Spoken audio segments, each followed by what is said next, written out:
Good morning mga kabukid. Ito, medyo natagalan ako sa pagpo-post ng bagong video, bagong vlog kasi medyo naging busy. Pero anyway, start ulit tayo ng pagbablog. This time, dito naman tayo sa bukid. Mga activities naman dito sa bukid ang gagawin natin. Ngayon, start na ang magi-start na yung sakahan. Ito yung gagawin natin. Ito yung aking trabaho ngayon. Itong isang portion na to ng bukid, tatamnan ko ng palay ito. So, ang procedure na gusto kong gawin diyan ay yung tinatawag na sabog tanim. Parang hindi mo na siya ipupunla, isasabog mo na lang. In that way, mas menos yung gastos. Wala kang labor sa pagtatanim, wala kang presyo, wala kang gastos sa pagpupunla, saka yung mga ibang procedure. So, wala nang masyadong maraming gastusan. So, pasyalan natin guys. Itong kabila na to, bukod dito sa pinakalote na to, kasi matigas ito, siguro by tag-ulan, baka ipi-prepare ko naman ito, lalagyan ko ng gulay. Pero pasyalan natin ng konti itong bukid. Ayan, yung kabila na yan, yung tatamnan ko ng palay. So, ang preparation yan, dinaanan na siya ng tinatawag na traktora, rotavator ang tawag doon, na rotavator na siya.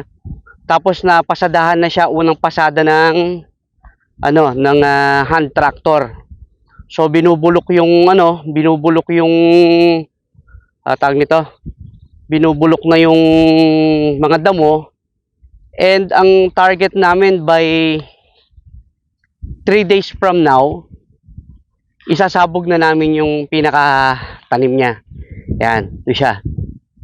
So pabubulokin lang ng bahagya yung mga damo, and maximum of 1 week sasabugan na yan ng sasabog na yung pinaka-punla dyan. I-update ko kayo dyan sa mangyayari dyan sa pagtatanim namin na yan ng palay. Papakita ko sa inyo yung mga steps and procedure namin kung paano ang gagawin. So yan, as I mentioned, isang pasada na lang ng makina yan. Tapos tatamnan na natin ng palay. So ito yung niyan. Yan yung preparation niyan. Hanggang doon. Ngayon itong isa naman na to, ito yung nire-ready naman.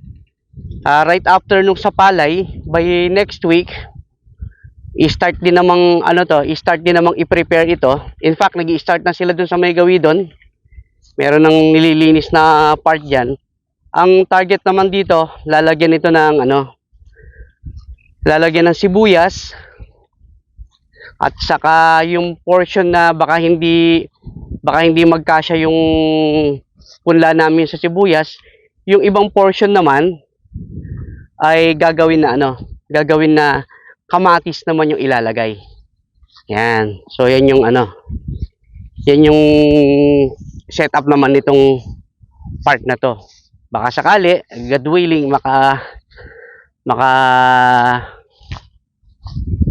maka-jackpot, magkaroon ng magandang maganda ang presyo, hindi kami tamaan ng mga peste at saka ng kalabidad, para makabawi naman ang mga magsasaka. Mahirap ang buhay sa bukid, talagang maraming kalaban.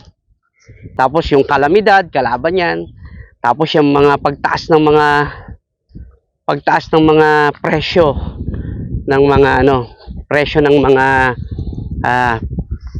mga fertilizers, panggamot, yung mga pesticides na yan.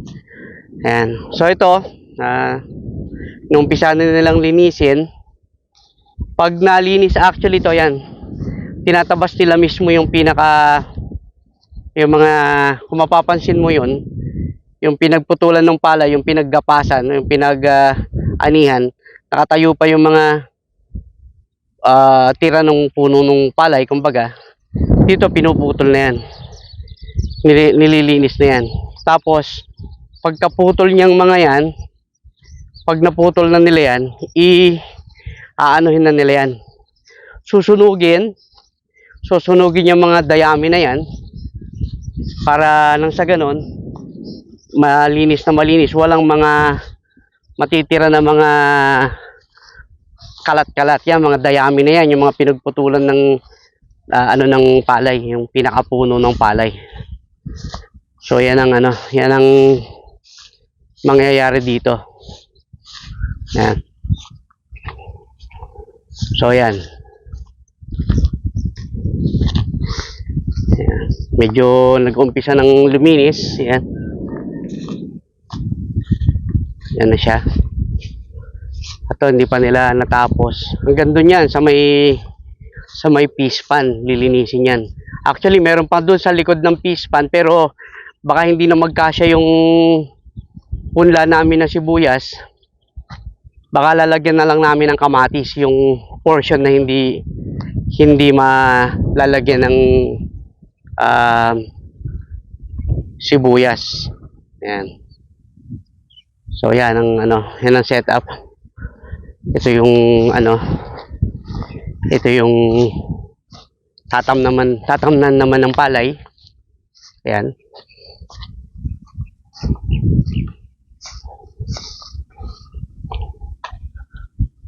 Doon sa may fish pan. Tapos yan. Hanggang doon sa may kalsada, yung pinuntahan natin kanina. Yan. Yan yung sa kapatid ko, punla. Namunla naman sila. Ibig sabihin, pag may punla na ganyan, ang pagtatanim nila dyan is yung manual na pagtatanim. Yung makikita mo, may tao talaga na nagtatanim. Pero yan, maraming procedure yan. Masyadong maraming trabaho yan. Masyadong malaki ang gastos sa ganyang procedure. Pero, well, mas matigas yan, mas matibay kasi yung pinakapuno mismo ng palay, pag binunot na yan, tapos itinanim mo na sa lupa, nakabaon sa lupa. So, medyo mas matibay siya, lalo pag dumating yung mga kalamidad ng parting December, matibay yung puno. Compare dun sa isinasabog, yung isinasabog kasi na binhi, nasa ibabaw lang ng lupa yon. So, pag tumubo siya, uugat siya, hindi siya nakabaon sa lupa. Ugat lang yung parang pinaka matibay sa kanya, nagpapatibay sa kanya. Pag malakas ang hangin, nagkataon na may bagyo ng December, chances dadapa yung palay, masisira yung palay. So, kumbaga, ang pinag-uusapan diyan is parang kumbaga sugal, yan ang literal na sugal ng sugal ng magsasaka. Pagka hindi ka tinamaan ng kalamidad ng December, maganda, ayos. Pero pag tinamaan ka ng kalamidad ng December, ganun talaga. Medyo, yun ang problema. Anyway, pinakita ko sa inyo yung preparations, mga kabukid. Update ko kayo sa mga mangyayari. Number 1, dito sa pagtatanim ng palay, sa pag-aalaga ng palay, sa pagpapalaki ng palay, hanggang sa umani tayo. Tapos dito sa side naman na to, yung pag-aalaga, pagtatanim ng sibuyas, kamatis, hanggang sa umani din tayo. Stay tuned kayo sa channel, subscribe kayo para at least ma-updated kayo sa mga bago dito sa sa mga bagong vlog na ipopost ko. Alright? Maraming salamat mga kabukid. Bye-bye.